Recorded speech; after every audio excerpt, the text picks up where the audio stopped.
宏那招没。4号麦，4号麦。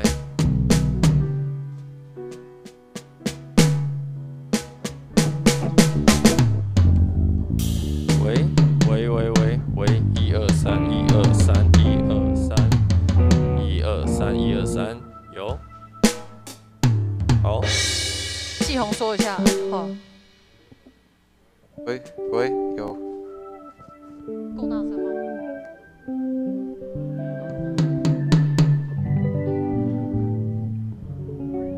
喂，123，123。还没开吧？喂喂喂，嘿嘿嘿。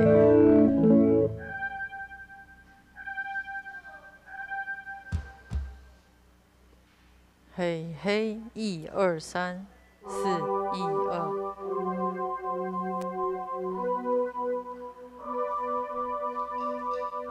那我们练一下，从第一首唱一遍以后，然后接第二首。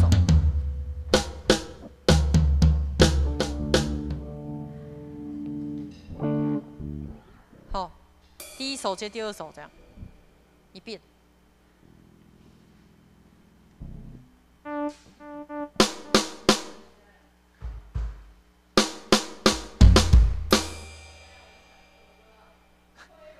自从你进入我心，谢谢。那鼓的现在的大小声是对的吗？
我的心情到永远。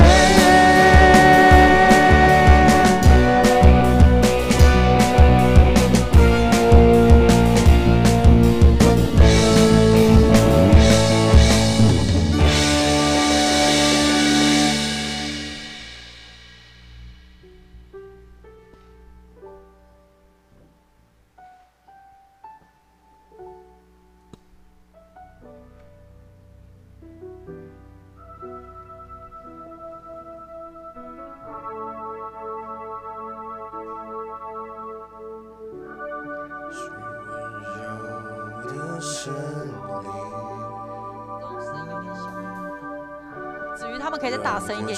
全心感受，渗透我的身体，赐下平静和安息。你是我心的满足。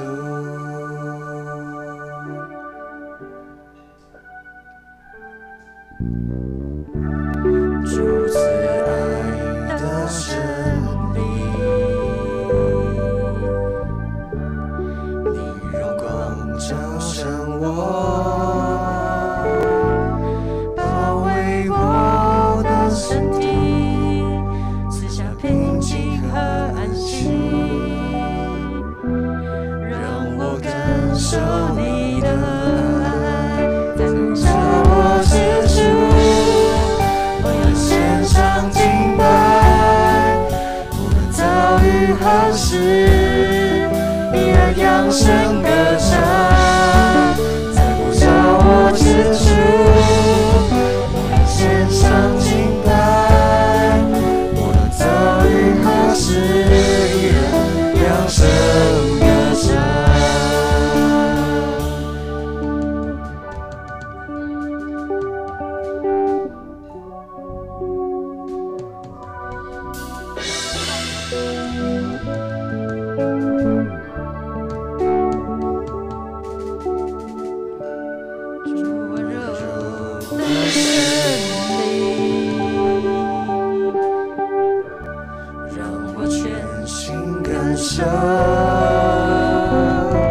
渗透我的生命，赐下平静和安息。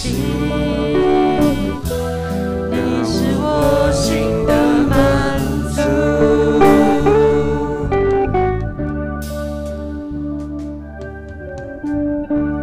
主赐爱的真理，你荣光照向我，包围我的身体，赐下平静和安息，让我感受你的爱，在呼召我之处，我要献上敬拜，无论遭遇何时，依然扬声歌唱。在呼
嘿嘿。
大家平安，平安，很开心在今天我们可以一起敬拜赞美神，让我们一起起立，我们一起用喜乐的心来赞美。自从你进入我心，自从你进入我心，我已决定一生永不离开你，你是我最好的朋友，你引导我生命。当我迷失在繁忙世界里，我总能听见你声音。每一步你都在我身边，有你风浪都平息。让我软弱，你赐我能力，你给我理由相信，与我同行，救主充满我生命。亲爱神灵，将你的路显明，将你的路显明，唯有你是我一生的满足。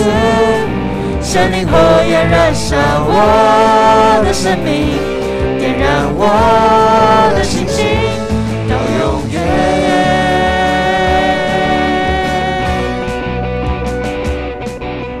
让我们再次从头来唱，对我们主耶稣来唱。自从你进入我心，自从你进入我心，我已决定一生永不离开你，你是我最好的朋友。你引导我生命，你引导我生命。每当我迷失在繁忙世界里，我总能听见你声音。每一步你都在我身边，有你风浪都平息。当我软弱，你赐我能力，你给我理由相信，与我同行，叫做充满我生命。亲爱神灵，将你的路显明，将你的路显明，唯有你是我一生的满足。神灵火焰燃烧我的生命，点燃我的心情，与我同行，救主充满我生命。亲爱神灵，将你的路显明，将你的路显明，唯有你，唯有你是我一生的满足。神灵火焰燃烧我的生命，点燃我的心情，与我同行，救主充满我生命。亲爱神灵，将你的路显明，将你的路显明，唯有你是我一生的满足。神灵火焰燃烧我的生命，点燃我的心情到永远。主耶稣，我们感谢你，让我们一起来做一个祷告。亲爱的主耶稣，感谢你，让我们成为你的儿女，让我们透过敬拜，再次诚实的来到你面前。主啊，你看见我们，你看见我们的脆弱，你也知道我们每个人的需要。在你面前，我们是如此的渺小软弱，而你却用慈爱的恩典，一次次的使我们在你里面得以刚强。主啊，我们要更多的来爱你，心更多的来向你。求主让我们更多明白你的旨意，在各项事上看见你奇妙的恩典。孩子这样祷告，乃是奉主耶稣的名求，阿们。主温柔的圣灵，让我们用祷告的心一起来唱。让我全心感受，渗透我的生命，赐下平静和安息。你是我心的满足，主慈爱的真理，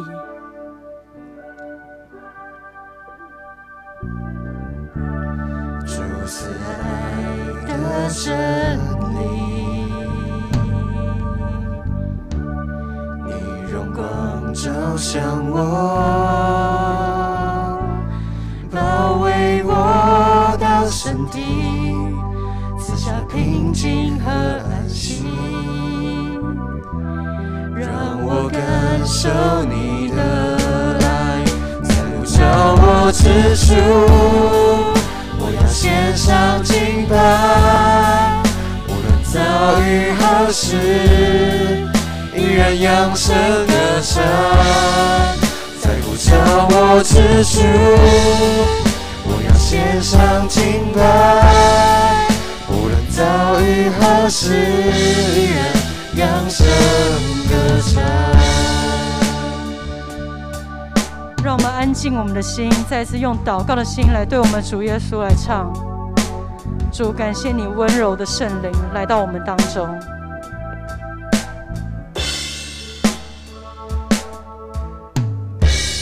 这温柔的圣灵，让我全心感受，渗透我的生命，赐下平静和安息。你是我心的满足。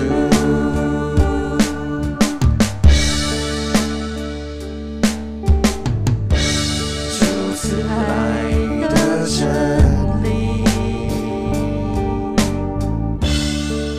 让光照向我，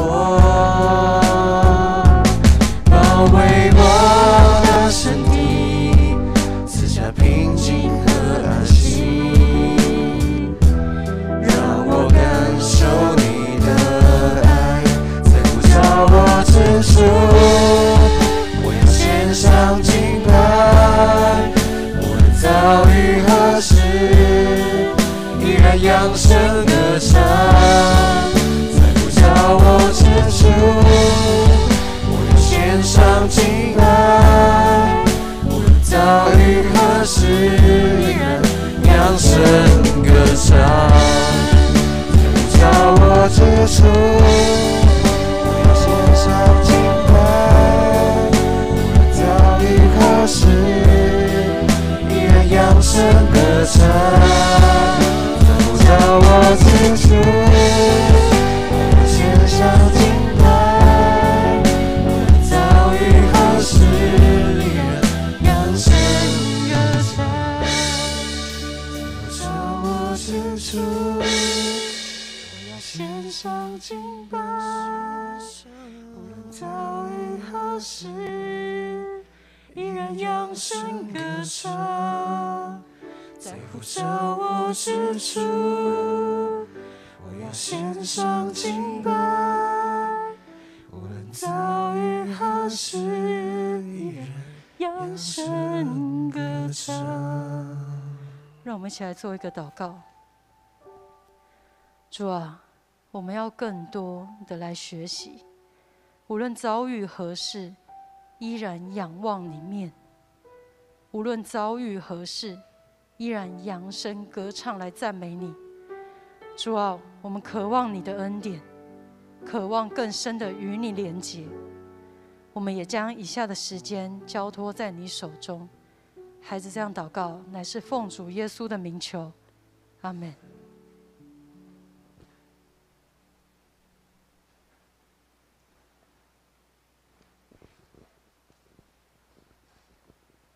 我们一起用使徒圣经来做信仰告白，一起来。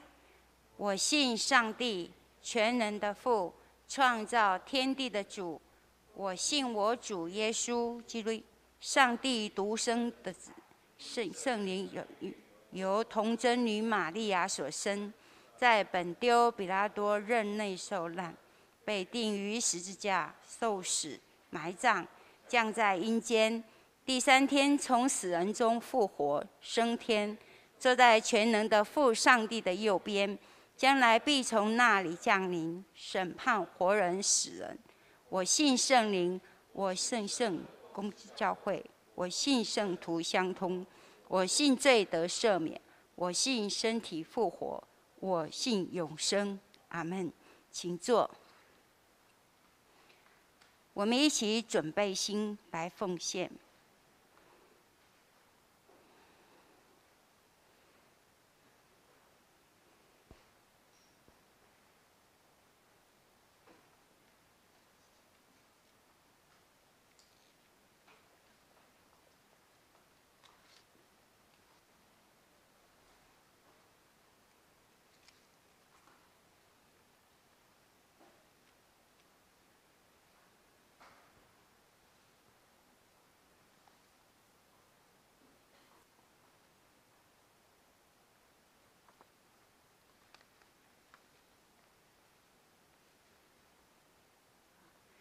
我们等一下哈，去拿奉献袋。好，我们预备心。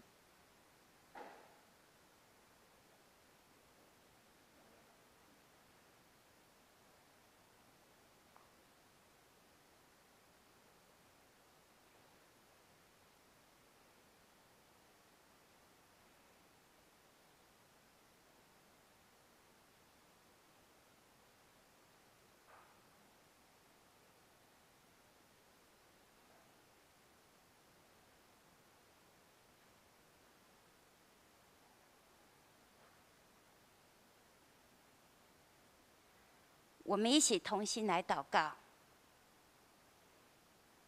爱我们的父神，我们满心的感谢你，谢谢你给我们这么大的恩典跟福气，就是在安息日的时候，愿意将最美好的时间摆上来敬拜你。我们知道敬拜是向圣洁又伟大的神献上我们最敬畏的态度。在基督里，我们有自由，但在自由里，我们知道不能随便，因为你是轻慢不得的。我们要存虔诚敬畏的心，来到你跟前，并献上我们的感谢与赞美。恳求你赐给我们面对生活、感情、工作、经济、学业、诱惑，还有身体健康等等各项挑战的勇气、智慧和力量，赐给我们盼望和喜乐，知道你一直与我们同在，在任何问题上，你必会为我们开路。我们是蒙恩的，是尊贵的，你的慈爱、恩惠都将随着我们，你的丰盛美好必在我们身上发生。今天是恩典的日，我们要一起与你同桌守圣餐。我们要吃面包喝葡萄酒，来纪念主你救赎的恩典跟大爱。我们也纪念主你因着这样的恩典救恩所受的苦痛。愿主的圣灵与我们每个人同在，从头到尾引导，帮助我们用心灵来敬拜，有精神来聆听，存谦卑的心来领受。我们要一起用主祷文这样同声祷告说：我们在天上的父，愿人都尊你的名为圣，愿你的国降临，愿你的旨意行在地上，如同行在天上。我们日用的饮食，今日赐给我们，免我们的债，如同我们免了别人的债，不叫我们遇见试探，救我们脱离凶恶。因为国度、权柄、荣耀，全是你的，直到永远。阿们。好，我来报告，然后大家注意来听。如果我们手上有周报的，也一起来看。今天是普世圣餐纪念主日，礼拜中举行本年度第5次的圣礼典。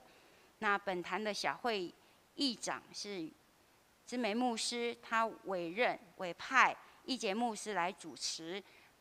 我们今天有一位受洗者是林美金，我不知道你们认不认识王兰姐，就是每次受洗的时候，她都会送一个红包的这个王兰姐，就是她的陪伴者。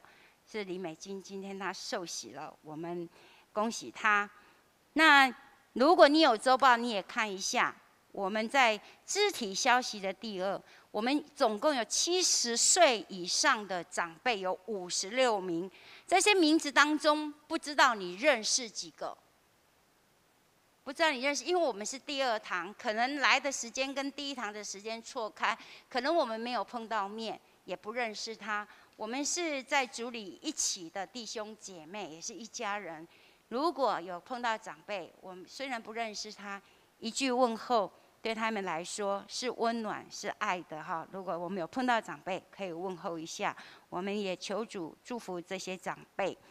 然后呢，第3点，我们注意一下，因为疫情已经趋缓，我们还是要配合政府的规划。下个主日起，我们取消礼拜的分流。那我们一样进入教会要量体温、喷酒精，10连制。那全程佩戴口罩。那坐椅子的时候呢，尽量错开，一张椅子坐3个人。第4点，请我们注意，各团契会长以10月底前要改选完成，以利明年度的施工规划。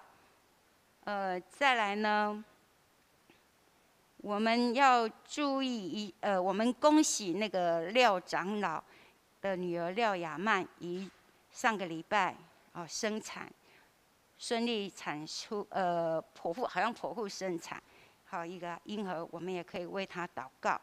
那如果奉献的部分有错误的，我们可以订正一下。好，我们一起来看圣经。我来读神的话，我们注意来听。今天我们要看的经文是《哥林多后书》，我们要从第4章16节到5章第10节。我来念，那请大家注意来听。我念的版本可能跟这个不大一样，可是没关系，我们还是来听。因此，我们从不灰心，虽然我们外在的躯体渐渐衰败，我们内在的生命却日日更新。我们所遭受这短暂的痛苦，要为我们带来无可比拟的永久荣耀。我们并不关心看得见的事物，而是关心看不见的事物。看得见的是暂时的，看不见的是永恒的。我们知道，如果我们所住的这地上的帐篷拆去了，上帝会给我们天上的住宅，他是亲自建造，永远存在的。我们现在叹息着，切切地盼望住进那天上的住宅，好像穿上衣服，穿上了，我们就不至于赤身露体。我们住在这地上的帐篷里，像是背负重担而叹息着。这并不是说我们要脱下地上的身体，而是要穿上属天的身体，好使那必朽的被生命取代。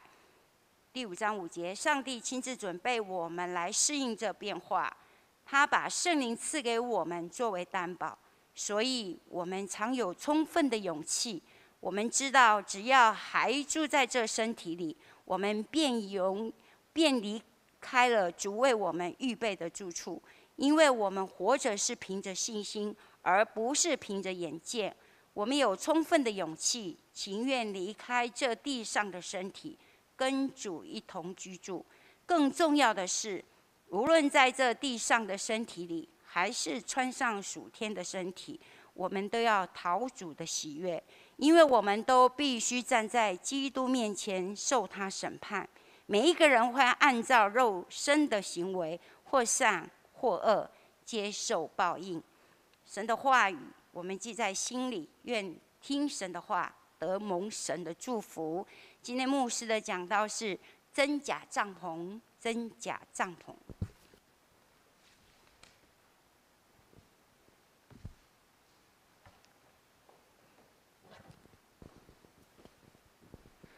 弟兄姐妹，大家平安。我们一起低头祷告。父神，愿你的话语亲自带来安慰，亲自带来盼望，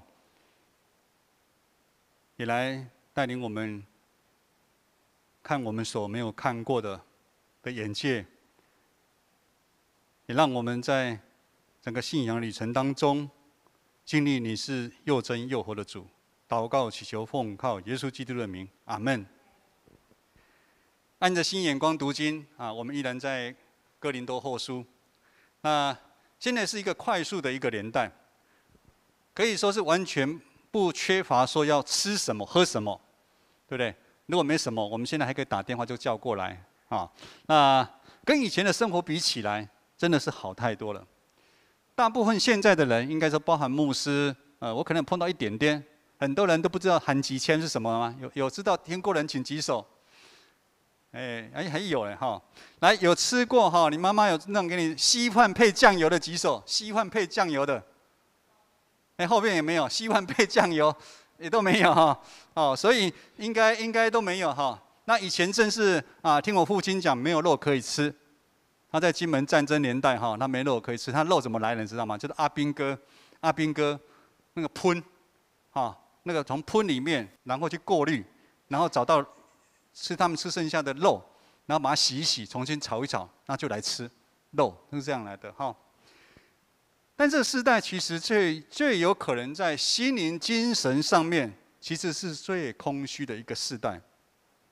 其实大家都活得很辛苦，辛苦的好像是要快死掉一样。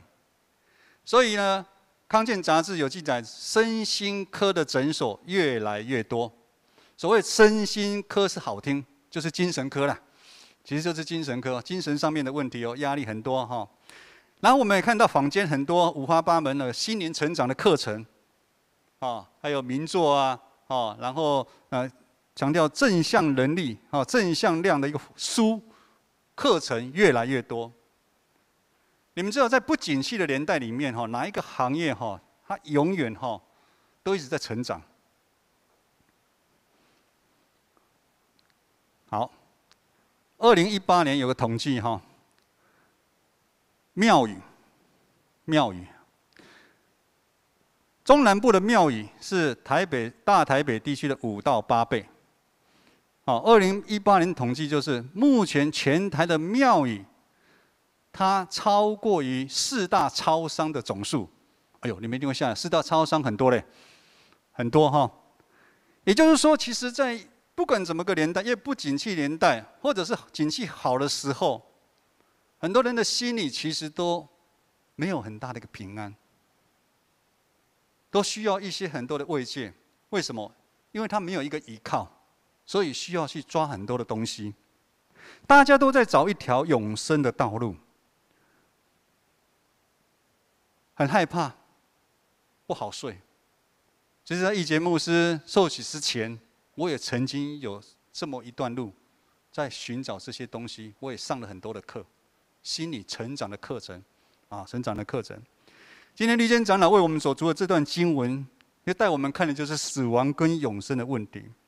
我们看到4章16节这么说：我们外在的形体会慢慢的消失，外在的形体会消失或者是毁坏，可是我们内心却一天是一天的新呐。我们如果看5章1到4节的话，我们看到有2个字，经文里面有2个字一直重复出现，就是帐篷。帐篷，帐篷它的原意就是说，保罗用我们帐篷来比喻我们的身体。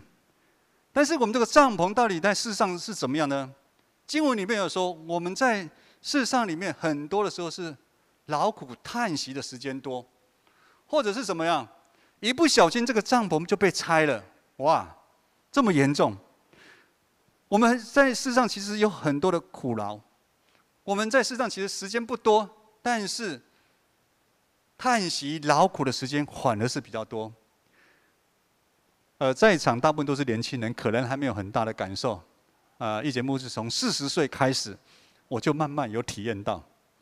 我也是篮球队的一员啊。慢慢的时候，我就觉得很多以前我心里面想到的动作，但是很多做的时候就会闪到腰，就会扭到，就是力不从心，开始力不从心。然后外在，很多的皱纹，头发白掉啦，秃头啦，牙齿不好，开始很多的一个外在的东西呈现，心里面的东西其实也在起变化。我们开始会很多的焦虑，会害怕，焦虑害怕。人的身体好像一台机器一样，刚开始的时候，机器都是新的，就好像买车子一样，零件都是新的。但是经过几十年之后，我们的零件难免会坏掉。然后要每一年定期去保养、上油。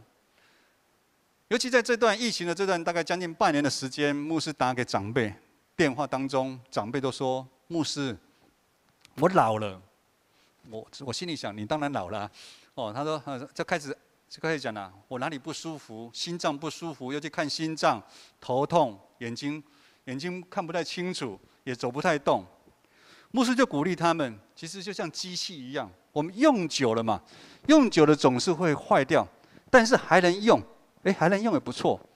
我说牧师，我现在50出头岁，我耳朵也是有点重听啊，他们应该就得到安慰啊。所以一节牧师有一些音频我听不是很到，所以你们如果叫我没有理你的时候，你们要多叫一下。如果说你们是用这个音频叫我没听到，你就换另外一个音频，有没有人要试验一下？就换一个音频，我可能就听得到了我们人就跟机器是一样，总有一天需要报废。但是让我们人来想到这个画面很哀伤，人走向死亡，保罗用那个时代人很清楚的帐篷，对他们解说生跟死的问题。犹太人的祖先他们是游牧民族，逐水草而居，然后住在帐篷里面来，他们对帐篷非常的了解，因为帐篷怎么样？好搭，但是怎样也好拆，那就可以赶快赶路。如果有敌人的时候，赶快帐篷收一收就可以来跑。帐篷呢好带，它又可以遮风挡雨，帐篷它的原意是什么？它的原意就是遮盖，暂时的遮盖。因为就我刚刚讲，它随时可以拆。我们如果有露营的经验，今天露营完了，隔天早上我们就拆了，就带走了。帐篷就是这样子，所以它的耐用度是有限的。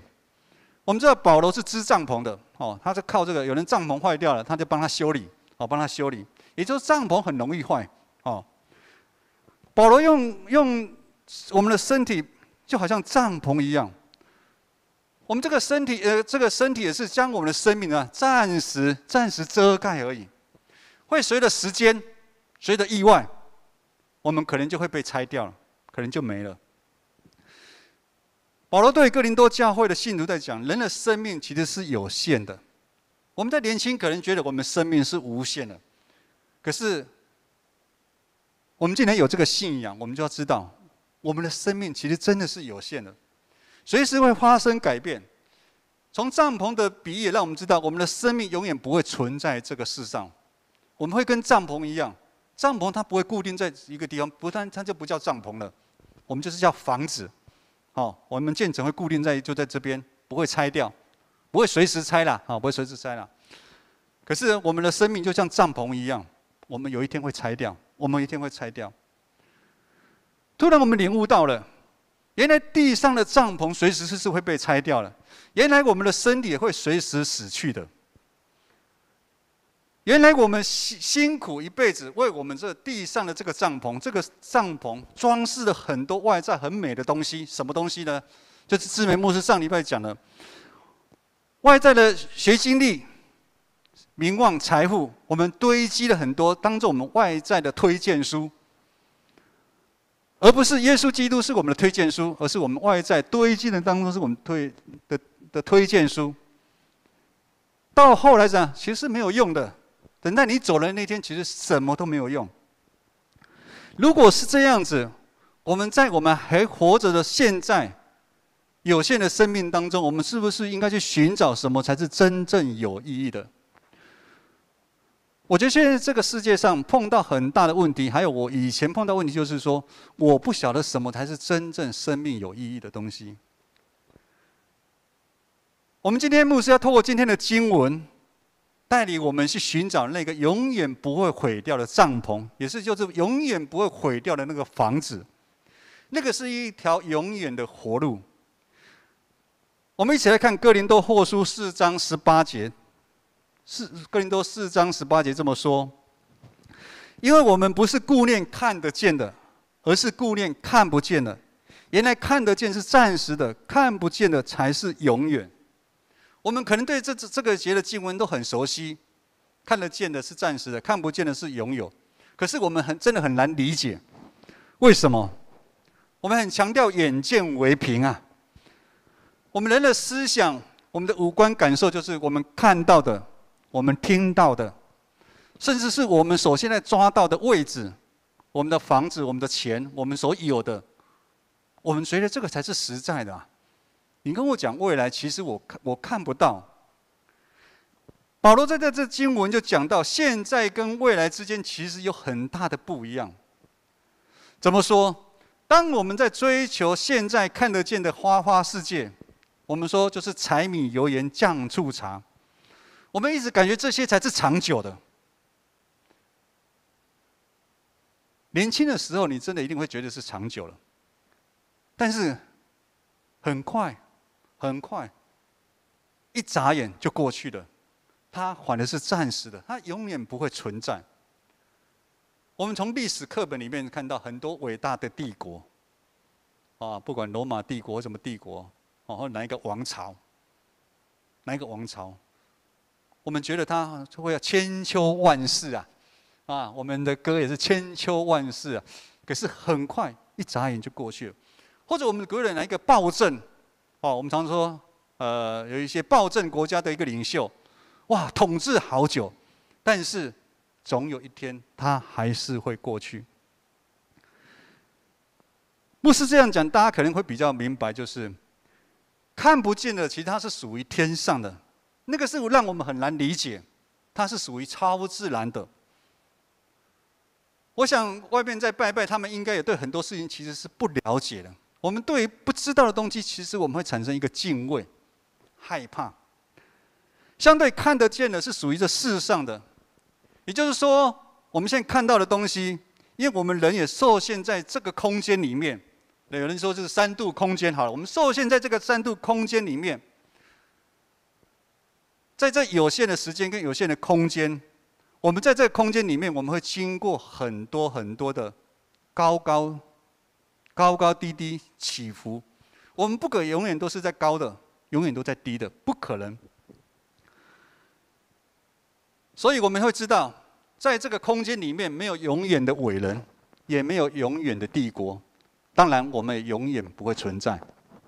人嘛，运气好一点，可能你功成名就，你出头天，那你开心几年嘛？顶多几十年。董事长。可能就几十年，因为我们肉体受这个空间的限制，我们的身体一样有一天会败坏，而走向一条没有盼望的一条路。今天哥林多的经文4章16到17节这么说，所以虽然世人看是一条没有盼望的路，但是经文跟我们说，我们不丧胆。虽然我们外在的人日渐朽坏，内在的人却日日更新啊！我们这短暂轻微的苦楚，要为我们成就极重荣耀的事情啊！保罗他从永恒的地方，属灵的空间，看我们现在的空间一清二楚。就像我们好像一个空间，把一个狗关在那边，它可能看不到是走哪一条路，可是我们在上面看，我们很清楚它怎么走。迷宫也是这样子，当我们在一个高度看一个迷宫了，我们在迷宫转不出来，我们在迷宫的高度，我们就知道说，哎呀，右转就好了，你怎么一直直走？保罗就是这样子，他在看我们现在所处的地方，他非常的清楚，人在这个世间一定会受苦，一定会有苦难。他鼓励信徒，这些苦难是暂时的，因为苦难之后会完全不一样啊。意思就是说，我们人在这个受限的时间跟空间里面生活，当我们愿意为主遭受逼迫苦难的时候，这个逼迫的这个点跟之后的荣耀来比，真的是小巫见大巫，也就是说非常的划算。我想我们很多的信仰前辈，他们就是懂这样的道理，以至于他愿意在100多年前，现在马偕来台快150年了，他为什么愿意从加拿大来到台湾？为什么现在我台神的老师马一汉牧师，他在美国是环境这么好，2000多个人的主任牧师，他愿意一个人来到我们这个地方来做宣教。他看到那个奖赏，为主承受短暂的苦，他的代价是不一样的，他的代价是不一样的。经文5章5节这么说，可以看一下吗？因为牧师这边是台语的哈。为此，好，让我们有这个改变的能力，是上帝给我们改变。他赐下圣灵给我们保证，一定会得到这样的一个奖赏。所以我们所信的上帝是创造宇宙万物的上帝，圣灵会成为我们的帮助，成为我们信心的来源、能力的来源。弟兄姐妹，只要我们愿意为福音、为传扬福音、为做主的工来奔跑的时候，我们可能会跟世上的人一样，会遭受许多的苦难，身形也会一样的一个慢慢的毁坏，甚至没有很亮眼的名片可以让你拿出去。但是，预计在未来，我们内在会越来越不一样，心是一心。这样奇妙的发生，其实对不是基督徒的人来讲，他没办法理解。为什么？因为我们这样的发生是同时发生，我们外在的衰败跟我们里面的内在的更新是同步的，我们是同步的。他们没办法了解这样会有这样同步的。我应该去追求外在的东西，才看得到我有那些头衔，我才有可能有安全感。可是我们不是这样奇妙的发生，才是我们人在世上面一个很大的一个盼望。如经文5章2节所说的，我们在我们现在这个帐篷，我们在帐篷里面叹息，我们常常会叹息，会吐气啊，有很多的困难，老板又很怎么样啊，现在生意又不好，疫情的关系啊，或者是孩子们的问题，长辈的问题。我们在这帐篷里面叹息，5章2节这么说：深想得到那从天上来的房屋啊！叹息就好像死去，得到天上的房屋啊，那个就是很有盼望啊，那个就是有永生的一个盼望。弟兄姐妹，我们这样的一个盼望，这样一个感受，不是我们死去才有啊，我们死去一定会有，但是。弟兄姐妹，当我们愿意让耶稣成为我们的主的时候，我们就会一直在不断经历这种感觉。当我们愿意走耶稣给我们走的路，教导我们走的那条路，我们愿意委身服侍，我们愿意彼此相爱，我们为了这个信仰提起，我们愿意牺牲我们某部分。这样子，我们虽然一样活在这个有限的时间跟空间里面，但是我们会有极大的平安跟喜乐啊！我们也不会再被世上的一些起起落落的东西所辖制跟捆绑。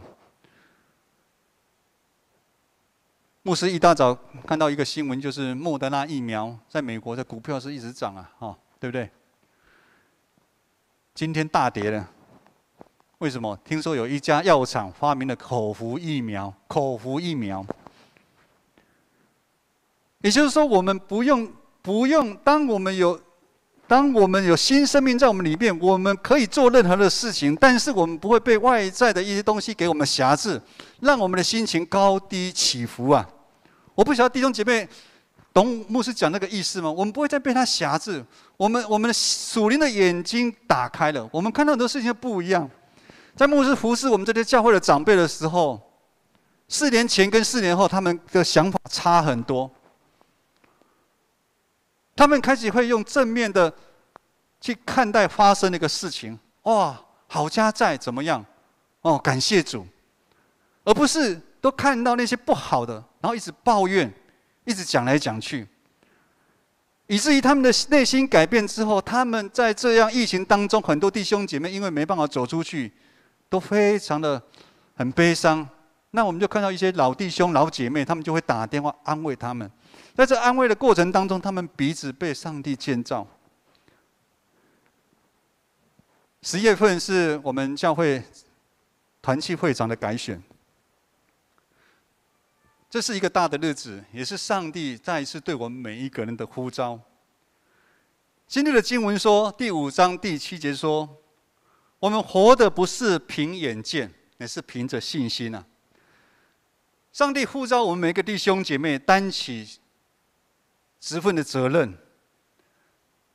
牧师知道，在这快速大家都要上班的一个世代当中，我们可能会觉得牧师我很忙，我没办法，我都自顾不暇了。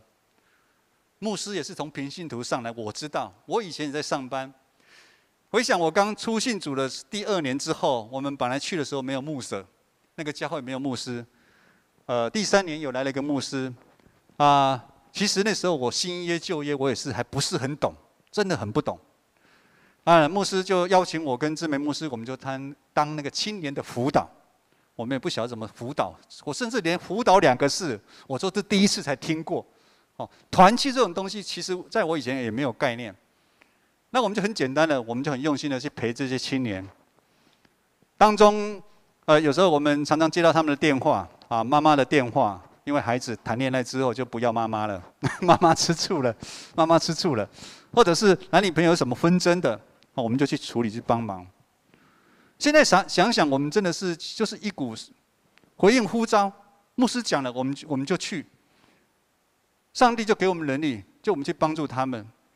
我们在短短的几年当中，我们就辅导了好几对，他们就成家立业，然后都生儿育女。就好像马太福音6章33节这么说的：你们要先求神的国和他的义，这些东西都要加给你。上帝会帮助我们。我们常常以为我们先把外面的事情忙完了，我们再来有时间再给上帝。其实是本末倒置的，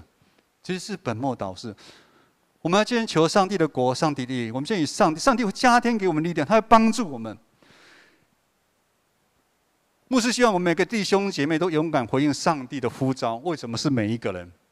因为教会绝对不是长职的，团契也绝对不会是辅导然后会长、队长的。我们每一个人都在教会里面，我们每一个人都在团契里面，我们都要成为长职，成为牧者，成为团契会长的一个帮助。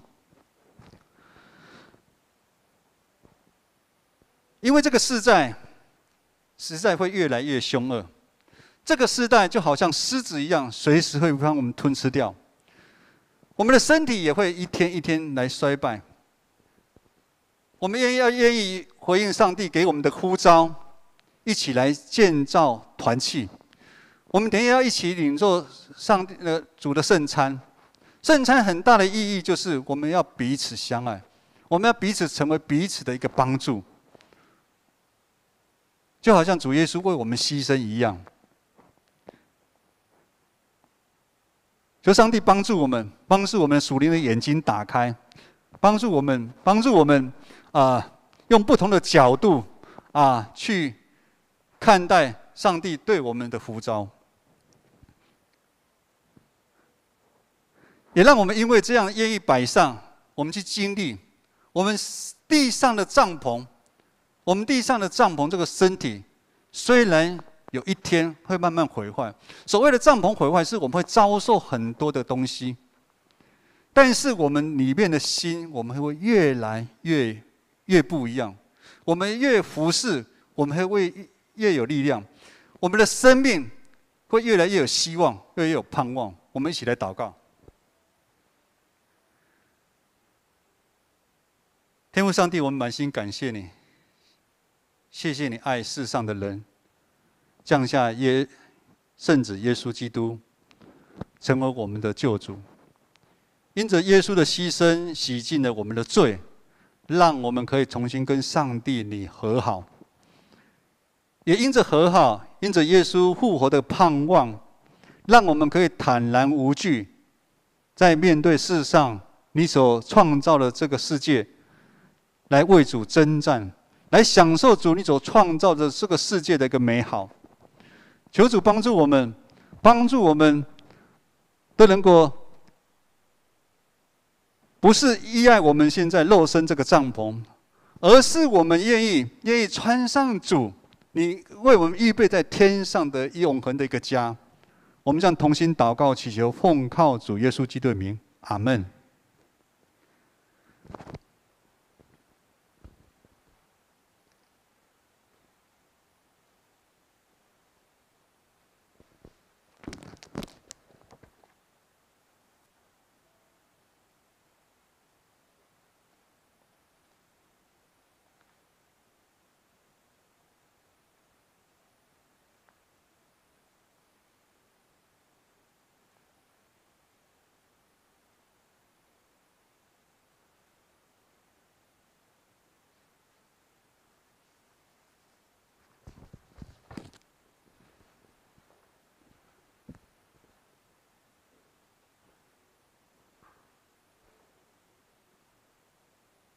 奉主耶稣基督的名，欢迎还属于他的教会，按教规可领圣餐者一起守主的圣餐。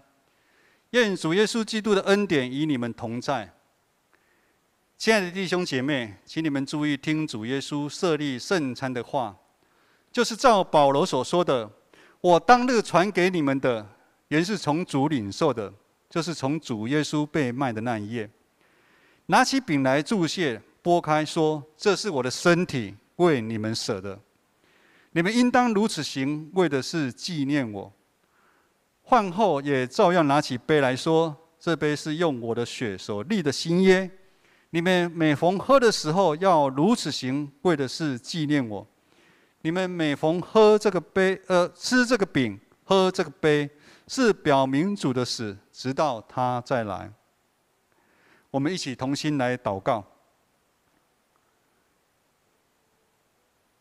主耶稣，现在我们遵照你的命令，摆设这个宴席，为了纪念你永远的祭。我们谦卑恳求你差遣圣灵，将我们分别为圣，又分别这些摆在你面前的饼及葡萄汁为圣，让我们接受这些，借着信而分享你的身体和宝血。因你恩典的帮助，使我们在灵里得培育，也在你的恩典中成长，荣耀你的圣名。奉主耶稣基督的名，阿们。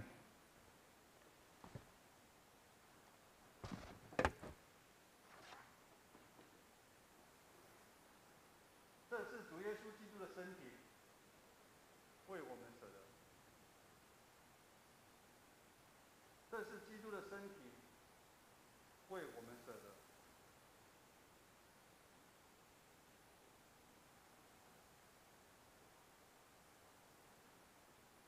这杯是新约，用耶稣的身体设立的。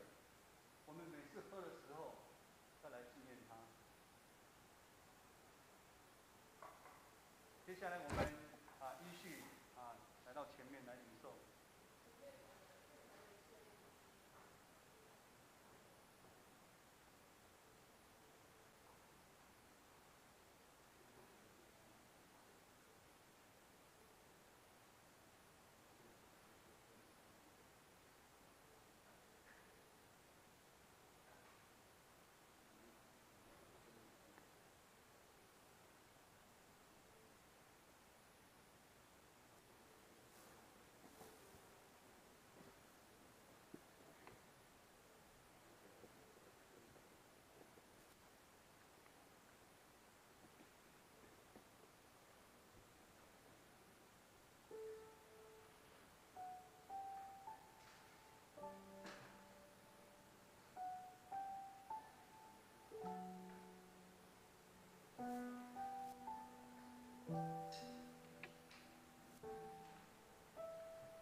愿我们领受主耶稣的身体跟他的血，我们一起来回应上帝对我们的呼召，也让我们能够行在他的道路上面。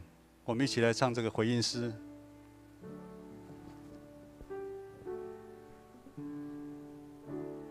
主温柔的圣灵，让我全心感受，渗透我的生命，赐下平静和安息。你是我心的满足。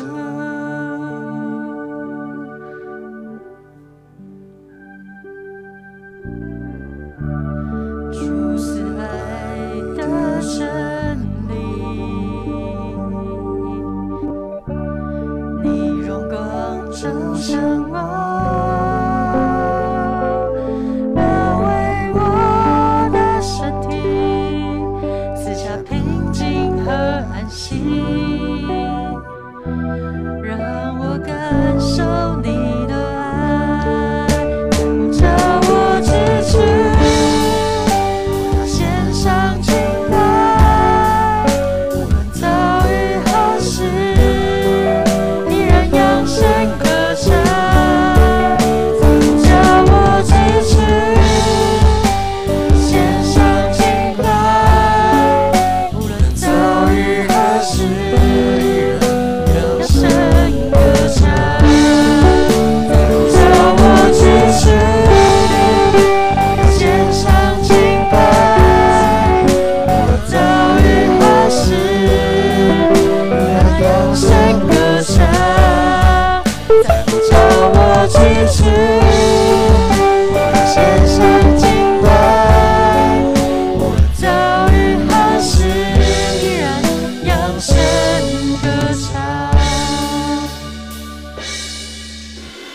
们来领受赐福。愿上帝赐平安给我们，他已经使我们的主耶稣从死里复活。他凭着耶稣所流的血，印证了永恒的约，使他成为羊群的大牧人。愿上帝在你们所做各样善事上成全你们，使你们能够遵行他的旨意。愿他借着耶稣基督在我们心里面行他所喜悦的事。愿荣耀归给他，直到永永远远。阿们。让我们一起来唱最后一首诗歌，唔免惊。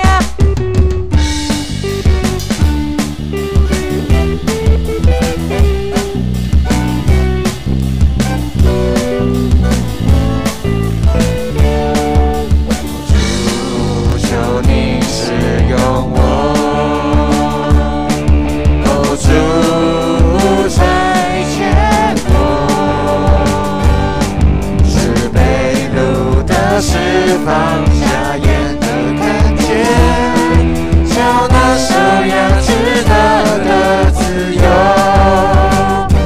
大声说，大步走，带着主所赐的力量，勇敢地面对每天的不一样。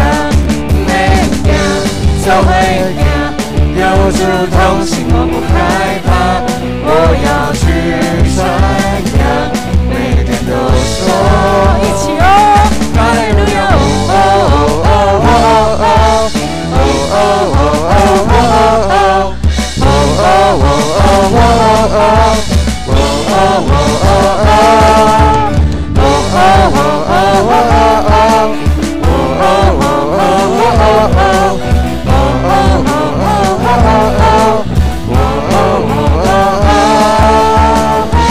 大声说，大步走，带着主所赐的力量，勇敢地面对每天的不一样。